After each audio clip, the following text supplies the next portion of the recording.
বরগুনা থেকে যুক্ত হচ্ছেন সহকর্মী আবু জাফর সালে। সালে, সারিকা, বরগুনায় ডেঙ্গু আক্রান্তের সংখ্যা 4,860 জনে পৌঁছেছে, অর্থাৎ 5,000-এর কাছাকাছি। আর এই মুহূর্তে বরগুনা জেনারেল হাসপাতাল সহ বরগুনার বিভিন্ন হাসপাতালে 142 জন ডেঙ্গু আক্রান্ত রোগী চিকিৎসা নিচ্ছে এবং গত 24 ঘন্টায় 52 জন নতুন করে ভর্তি হয়েছে।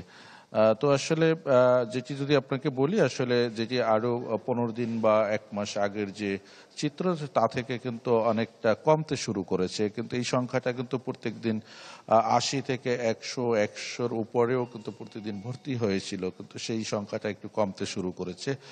তবে একটি বিষয় হচ্ছে যে যেটি শুরুর দিক থেকে, অর্থাৎ যেটি মে জুনের দিকে যেমনটি ছিল, যে অর্থাৎ জেলা শহর বা শহর কেন্দ্রিক যে আক্রান্তের সংখ্যাগুলো আসলে একটু বেশি ছিল, সেই সংখ্যাটি এখন কিন্তু শহর কেন্দ্রিক আসলে একটু তুলনামূলক অনেকটা কমলেও সেটি কিন্তু আসলে গ্রামে এখন কিন্তু আক্রান্ত হচ্ছে এবং আক্রান্তের সংখ্যাগুলো কিন্তু বাড়ছে।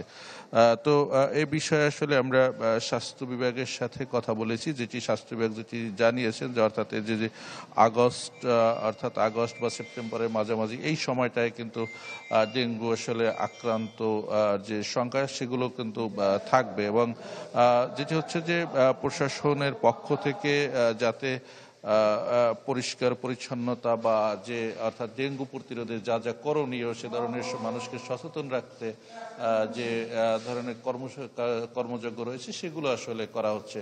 তো আসলে যদি সর্বোপরি বলি, তাহলে হয়তো অনেকটা বরগুনার যে পরিস্থিতি, মানুষও অনেকটা আসলে সচেতন, তারা সচেতনতার সাথে তারা রয়েছে। এবং সালে ধন্যবাদ আপনাকে। দর্শক, বরগুনা থেকে ডেঙ্গু পরিস্থিতির খবর জানাচ্ছিলেন সহকর্মী আবু জাফর সালে।